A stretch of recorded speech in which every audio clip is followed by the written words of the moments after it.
GMOs in his own country. We cannot be used as guinea pigs for things that we don't know yet, and the impact as this country. We are already dealing with a high impact of cases of cancer. We don't know if these GMOs are going to cause cancer, or if actually they are the ones contributing to cancer, because somehow people still find a way of bringing.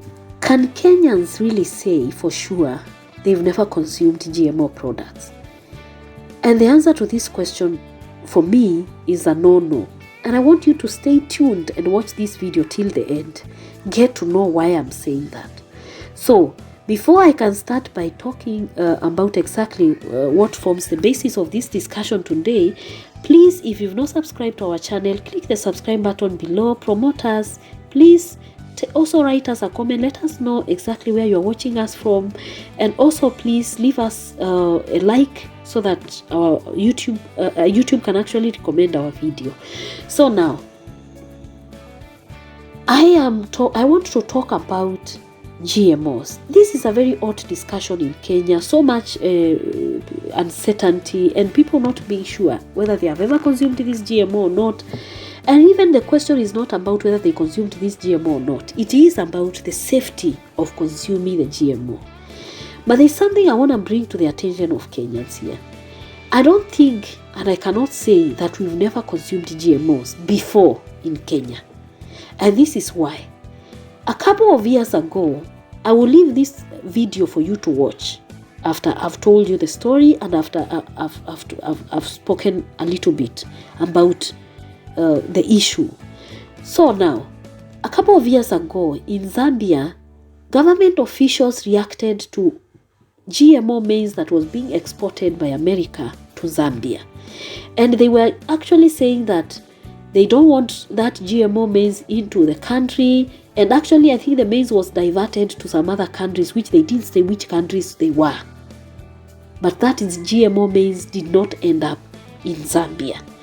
But one shocking thing that came out of the WFP or the World Food Program was that they didn't understand why Zambia was even reacting the way they were reacting about GMOs. Yet, they had been given for almost 6 years GMO maize as food aid.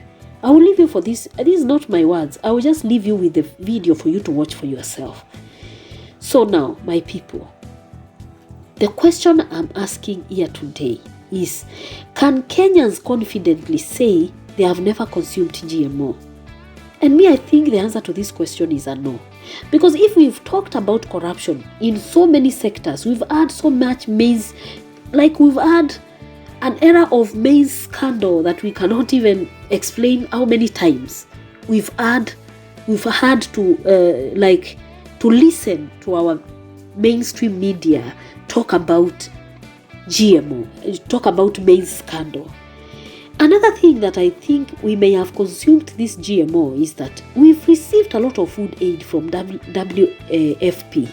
We've received a lot of food aid. Me, I remember even when I was a young child, we used to receive a lot of maize oil as food aid. And to be honest, I cannot even say that we've not consumed GMO. This maize was always coming from America. It was coming from Brazil. And these places, they plant GMO products. They plant maize. So can we really say, or is it just being hypocritical when we are talking about now we don't want GMO to be legalized? Because I think somehow we've consumed these things. It's just that we consumed unknowingly. This one now that is happening now is that we know that now we are going to consume GMO. And I think that is where the difference is.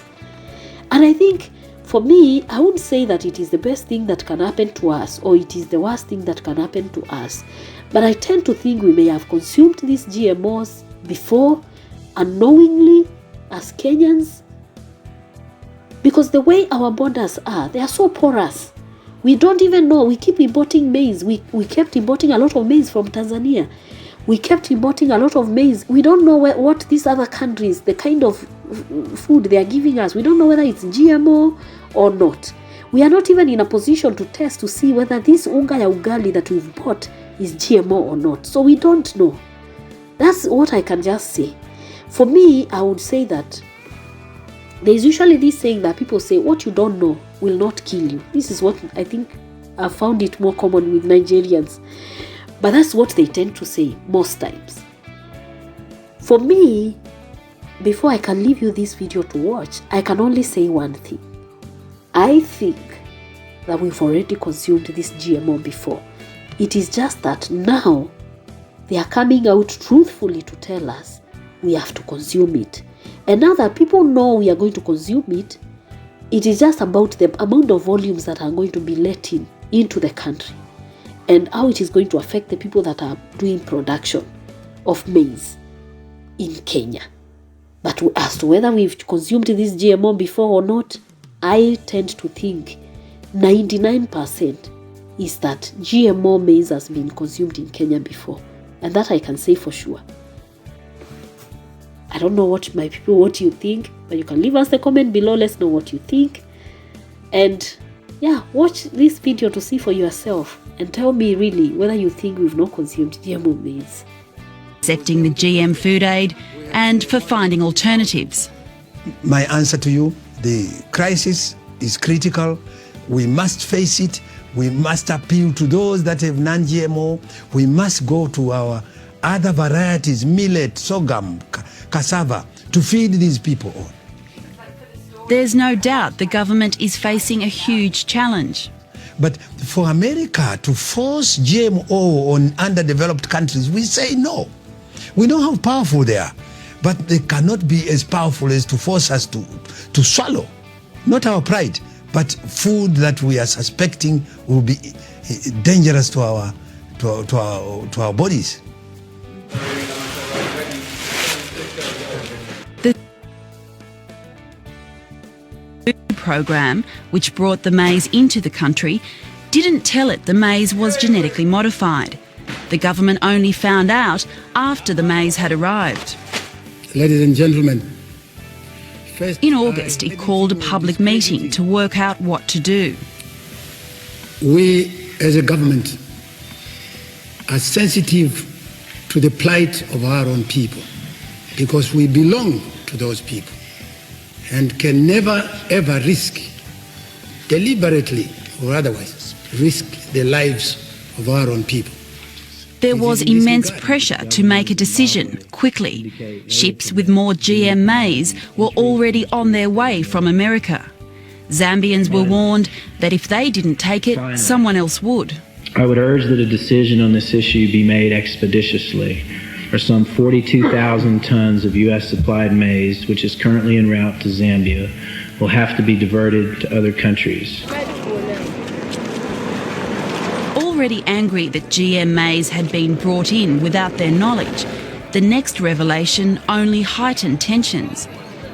In an apparent attempt to placate the government, the World Food Programme publicly stated that there was no need for concern because it had in fact been delivering GM food aid to Zambia for the last 7 years. Again, this was news to the government. And I didn't hear it officially from anybody.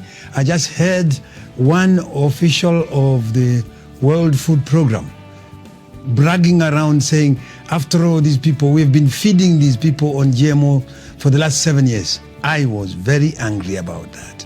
I told them they were not fair and we would never accept such conduct because in America, in Europe, they know they are obliged to notify the consumer, to give him a choice.